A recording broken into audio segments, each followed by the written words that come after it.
जय हिंद। तो समझते हैं NIOS DElEd West Bengal team की तरफ से एसएलपी के तहत सुप्रीम कोर्ट में याचिका दायर कर दी गई है, यानी कि जो केस थी वो सबमिट हो चुकी है। ऐसे में यदि फर्स्ट हियरिंग की बात की जाए तो 5 जनवरी जो 2024 को इसकी फर्स्ट हियरिंग थी।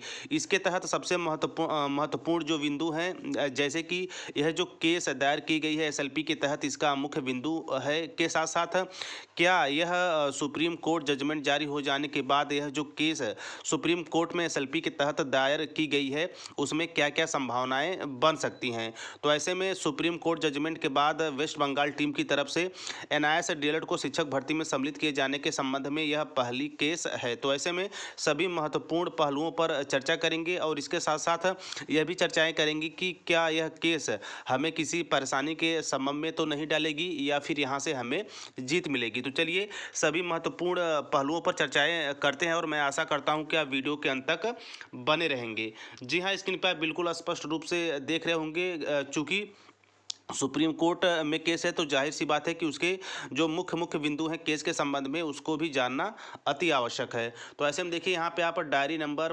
52409/2023 के अंतर्गत, और यहाँ पे आप देख सकते हैं Kaushik Das versus state of West Bengal. जी हाँ, कौशिक दास की तरफ से यह जो है याचिका सुप्रीम कोर्ट में दायर की गई है। वहीं देखिए डायरी नंबर जो थी वो मैंने आप लोग के साथ डिस्कशन कर दिया, और इसी क्रम में जो सुनवाई को लेकर फर्स्ट हियरिंग थी 5 जनवरी 2024 को, उस दिन सुप्रीम कोर्ट में केस की पैरवी नहीं हुई है, कुछ खास नतीजे पर नहीं पहुंचा गया है। बाकी यहाँ पे आप देख सकते हैं केस नंबर एसएलपी सी के तहत यह केस है, और यदि पेटिशनर की बात की जाए तो कौशिक दास हैं, और यह जो मतलब केस दायर की गई है वेस्ट बंगाल टीम की तरफ से की गई है, यानी कि स्टेट ऑफ वेस्ट बंगाल यहाँ के जो है कि रिस्पोंडेंट हैं।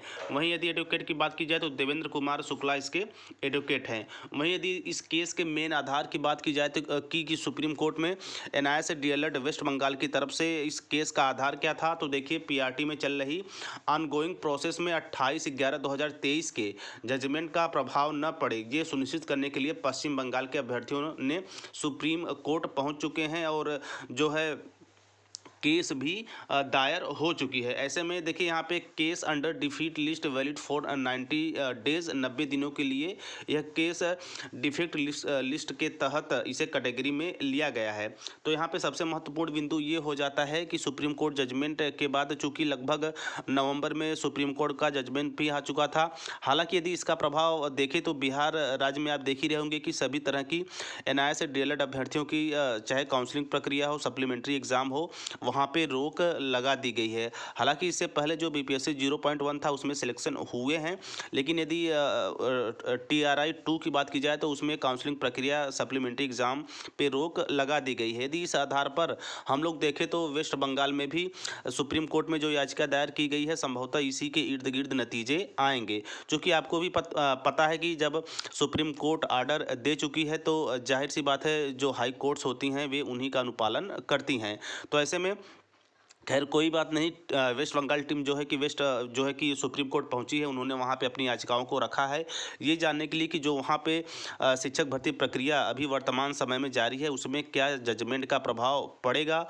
ये रहा ओवरऑल वेस्ट बंगाल की टीम की तरफ से एनआईएस डीएलएड को लेकर जो सुप्रीम कोर्ट में याचिका दायर की गई है। और इसके मेन मुद्दे पे आते हैं तो मेन मुद्दा यही है कि हमें हर एक स्टेट वाइज सुप्रीम कोर्ट में नहीं वरन एक साथ मिलकर सुप्रीम कोर्ट के मजबूत पहलुओं को आधार बनाते हुए याचिका दायर करनी चाहिए। चूँकि यह जो याचिका दायर की गई है इसके नतीजे आपको भी पता है कि सुप्रीम कोर्ट के जो है कि जो जजमेंट जारी हुआ था उसी के आधार पर जजमेंट दिया जाएगा। चूँकि यदि आप वर्तमान समय में यदि आरटीआई भी डालते हैं तो वहाँ पर भी सुप्रीम कोर्ट को आधार बनाते हुए जो है रिप्लाई के तत्वाधान में चीज़ें प्रस्तुत की जाती हैं। अगर यदि इसको भी यदि हम देखें या सुप्रीम कोर्ट के जजमेंट को भी हम आधार बनाएं तो उसका क्या परिणाम हो सकता है हम समझ सकते हैं। बाकी आप अपने विचार कमेंट बॉक्स में अवश्य साझा करें कि वेस्ट बंगाल टीम की तरफ से जो याचिका दायर की गई है उसके संबंध में आपका क्या मत है।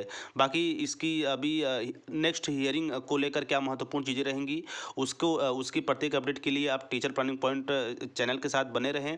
और इसी क्रम में सबसे महत्वपूर्ण आज बिहार गांधी मैदान पटना में पप्पू सर के तत्वाधान में महत्वपूर्ण मीटिंग का आयोजन भी किया गया है। वहाँ सभी शिक्षक जो सिलेक्टेड हैं, जो अभी सिलेक्टेड के कैटेगरी में हैं और जो तैयारी भी कर रहे हैं, वो आप सभी लोग वहाँ पे अपनी उपस्थिति सुनिश्चित करें। और आज क्या महत्वपूर्ण फैसला लिया जाता है अगली वीडियो के माध्यम से मैं आप लोगों के साथ साझा कर दूंगा। तो मिलते हैं नेक्स्ट वीडियो नेक्स्ट इन्फॉर्मेशन के साथ। तब तक स्वास्थ्य व्यस्त और मस्त रहिए। जय हिंद, वंदे मातरम।